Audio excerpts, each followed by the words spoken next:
Mantra made me say it. Let's talk about growing up without a present father. I had a matcha earlier today, so I included a little clip here. Reason why I'm not sipping on a matcha right now, I'll just be having my jug of water.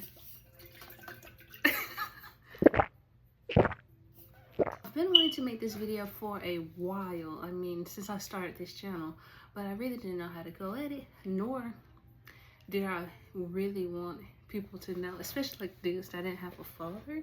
But other than that, I feel like this video could help a lot of girls and guys who are navigating life without the present father.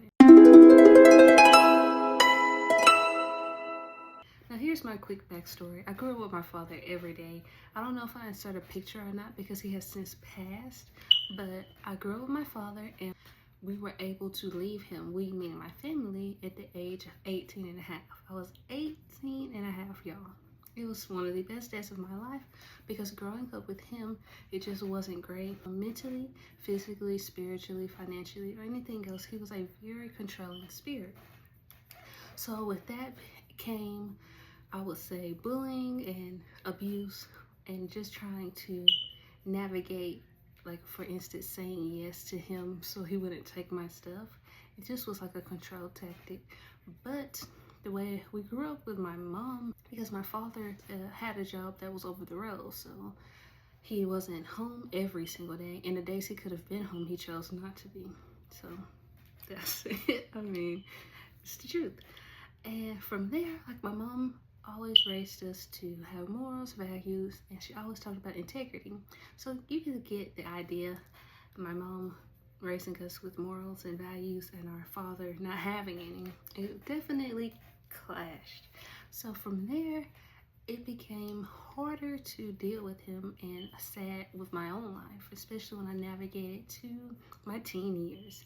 Those were some crazy years because not only am I transitioning from a little girl to now a teenager with a cycle and boobs growing and everything else, I also have a father who is not helping me navigate that life and constantly picking at me.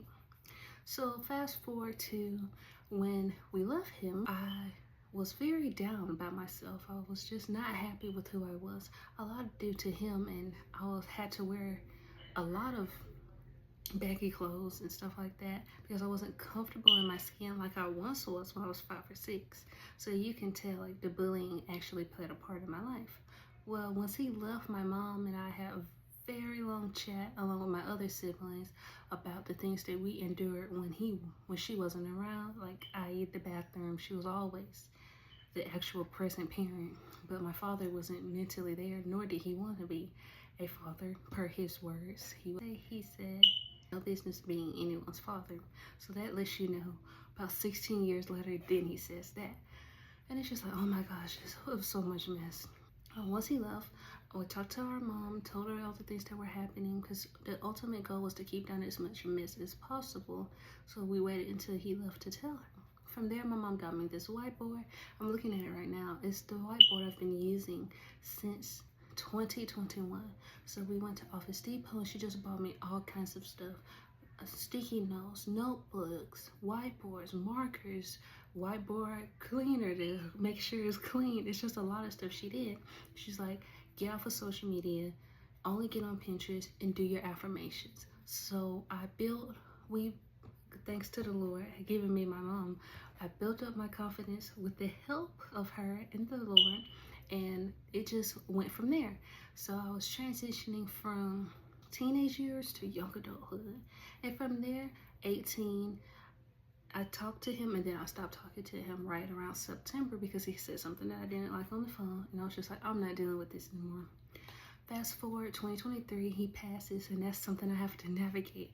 And if you all want like a video about that, let me know in the comments down below. But he passes, and that's something else I'm dealing with. From there, I got into counseling, and that really helped me. I'll get into that more. And from there, I've just been trying to navigate life with him passing, along with, like, it's not, I don't know what to call them, if they're like nightmares, but he's coming back still very angry. Let me know if you want a video on that too, and we can talk about it and discuss it, and maybe we could get some, I don't know what we can do to get some awareness brought to these toxic parents, and then if they're dead, they're still toxic in your dreams, we could definitely talk about it. But let's go ahead and get into the navigating part, because I just want to give a quick backstory. Unfortunately, it's so much more, but that's just a quick version. For that story, I do not need you all to comment in the comment section, oh, I'm so sorry, oh, I didn't know. That's okay.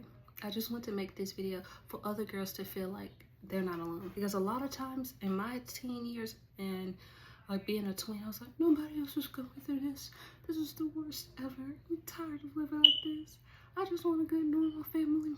But turns out what I've seen since I've been on there, especially in one video where these 4 kids were putting out their father and said he couldn't come back in until his mom came home, and people was in the comments like, yep, that has happened, yep, that's a narcissistic father. And I was like, oh my gosh, this is crazy, this has happened to us. So yeah, y'all, please do not feel bad. Let's mount up and grow and turn that pain into purpose, as my mom says. So first thing, able to navigate I was going to say fatherhood. The first way to navigate not having a present father, whether he's alive or dead, will be the Lord. You're never going to catch me making a video about tips and tricks and not include the Lord. Like, I would have been dead and gone if it wasn't for the Lord and saving my life, saving all of our lives, my whole family. And reading the Bible really helped me. During that time when my mom said, get off social media and get yourself together, I was reading my Bible. Now, I actually did not have a physical, yes, I did. I didn't have a physical Bible, like a young woman's version, until June 2020. Guess what, y'all? That Bible came on Father's Day, and that made my day. From that, the Lord was telling me that he wanted a partnership with me and continue to grow my relationship with him. I mean, I caught the Holy Ghost. It was all down my back. Like, I just was sweating because I was just so full of it. Like, I heard the message and I confirmed it with the Lord, and I was like, oh my gosh, like, wow, this is amazing. But oh my gosh, a relationship with the Lord is so great, but it's the Lord.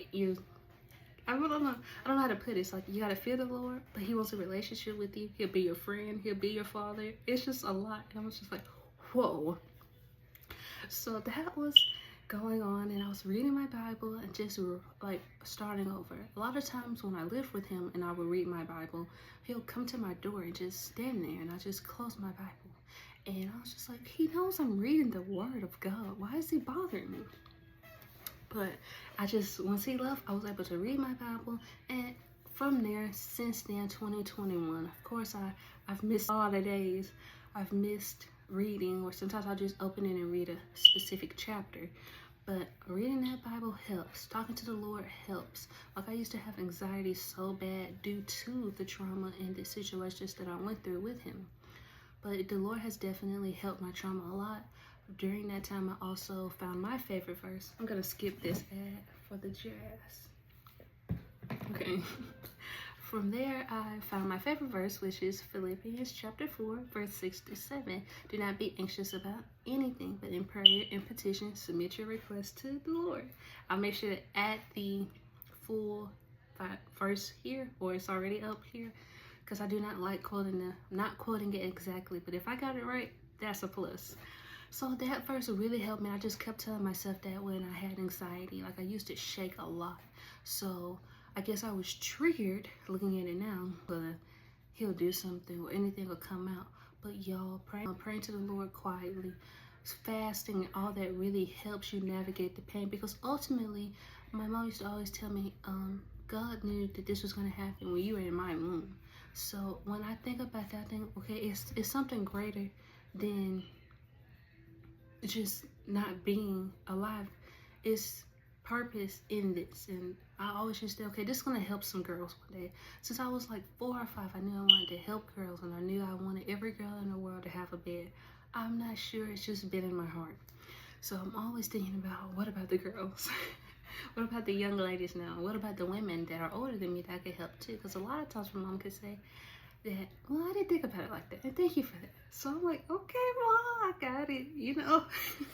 So from there, from the Bible, reading, devotionals, all that stuff, journaling, I would read the Bible for 24 minutes because I saw one guy say on TikTok back then, like 2020, 2021, God gives you 24 hours out of the day and you can't give the Lord 24 minutes. And I was like, oh, he clocked me. I don't know what I said back then, but I was like, oh yeah. So I used to read the Bible morning and night for 24 minutes. Or I would read morning or night 24 minutes. It just depended on the day. And I really loved that. Like, it really made me strong. And it made me realize how I grew up with the Lord and my mom reading us our kids' Bible and all that stuff. I had a great foundation.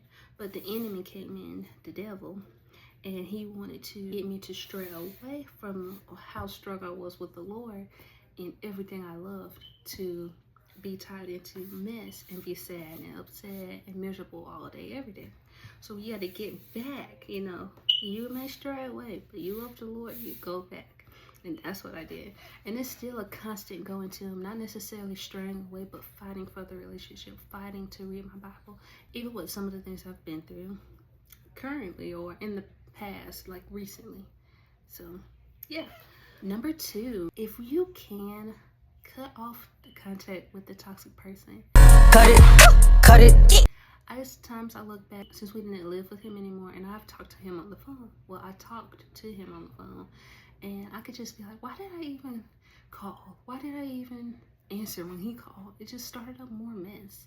And if you can just sit with yourself, realizing that, okay, this is not working out. Having you in my life is not helping me. It's actually hurting me. It's no need to talk to you anymore. And that happened to me. It was like one time I just had enough. And I didn't talk to him anymore up until I called him April 2023. He didn't answer. And I lost a story, and he didn't answer the phone when I called him because I needed something. And he had a female answer his phone. So I never talked to him. The next month he dies. In that moment when I answered the phone and it was like, who is this? I was like, I'm blah blah blah daughter. And then it hung up. I knew immediately I should have never called him. Something bad's gonna happen. Because I can always tell when he did not take care of his responsibility of the kids that he decided to have. I knew something bad was gonna happen. And what do you know? The next month he died.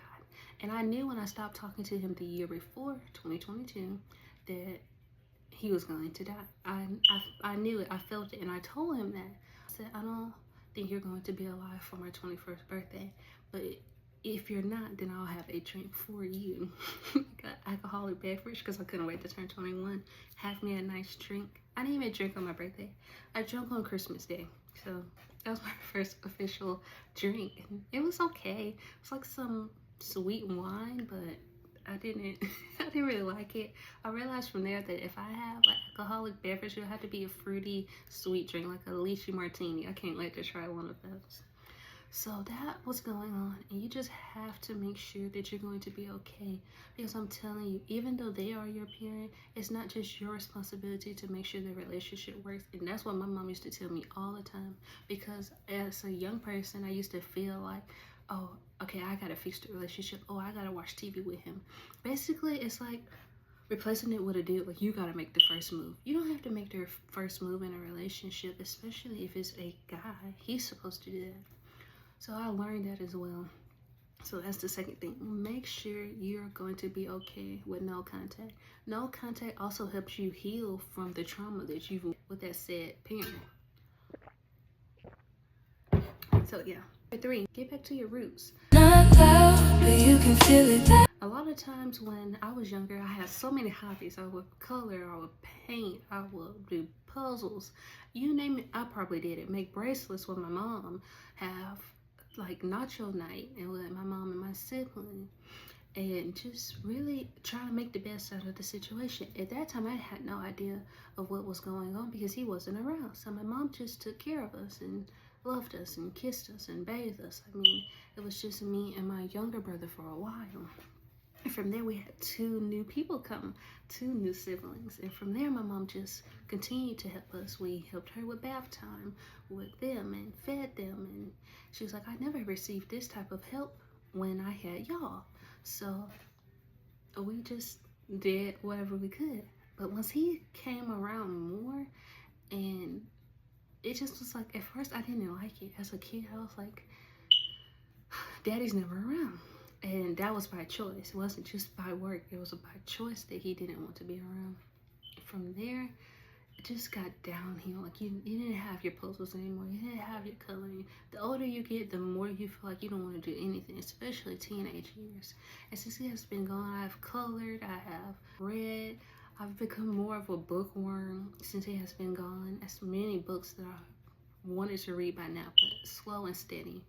So yeah, I also used to love purple because my mom read us our Bible and that Jesus wore a purple robe. So I just got done reading that today in John chapter 19. I'll insert a scripture here or a picture of the verse that I took down. So my favorite color was purple. And when I got older, I switched to pink. And once I turned like 19, 20, I was like, I'm going back to purple. I'm going back to who I am. I love purple because Jesus wore a purple robe. So I was like, I'm not about to be a pink girl. My mom and my sister is a pink girl, but I'm not. And looky, y'all, now there's so many purple products. I mean, I have purple everything. Purple ember mug, purple phone, purple wallpaper. Everything can be purple for me. Purple pencil grips. I mean, I just love purple things. So that's another thing. When you're dealing with toxic people, they take the fun out of everything. And I need a water break. So yeah, you make sure when you're able to stop talking to them or stop dealing with them, that you get back to your roots. What makes you happy? Because life isn't about mess all the time. And life shouldn't be about mess at all, because we serve a God and the devil is the author of chaos and confusion. So when you look at it like that, it'd be easier to separate, okay, that's just my dad, to this is a person that was supposed to be my dad. And since they don't want to do it, I'm not about to force it. I'm going to go on with my life and do what I can to have a great, successful, well-rounded life. You know what I'm saying? Fourth would be take everything you learn and do not, I repeat, do not sweep it under the rug. Deal with it early. And in the words of my grandfather on my mom's side, if you don't change what you have going on, you're just going to take it with you. That meaning, if you do not change your actions or deal with what you have currently going on, you're just going to take it to a new place, a new state, new city. Doesn't matter where you go new, you're still going to have that basically baggage with you. And I had great grandfathers. Oh, please. I've had uncles that gave me great advice. My grandfather on my father's side, he used to say the covers are being pulled back. And shout out to my mom, because I was born in 2002 and he died in 2006. So I was 3 turning 4, and because he died in January. So from there, my mom told me a lot of things he said to keep him alive. You have to, like, people use alcohol, people use drugs, people gluttony is overeating. People do a lot of things to sweep that crap under the rug. And one day you're gonna have to sit with, or it can drive you crazy. And that's something I had to do. I had to vocalize what I was going through. I had to vocalize, no matter how bad it sounded, that this is the situation that I was going through. So do not sweep that stuff under the rug, because it's coming up again. That's a sermon. It's coming up again. If you don't change what you have going on, you're just going to take it with you. And those covers going to be pulled back. They just are. 4, counseling. I love counseling. Shout out to my counselor that I had. She was a great woman. I had her thanks to my school at Liberty. I was able to get free counseling, and that really helped me. I was able to get that, I don't know, it's between June and September I got that counseling, and it happened after he passed. And that lady really helped me. I forgot her name, and I hope I can find her again one day. But I think about her often. I want to go back to therapy. But during that time with that lady, we talked about a lot. I had to journal and write my assignments and really navigate that.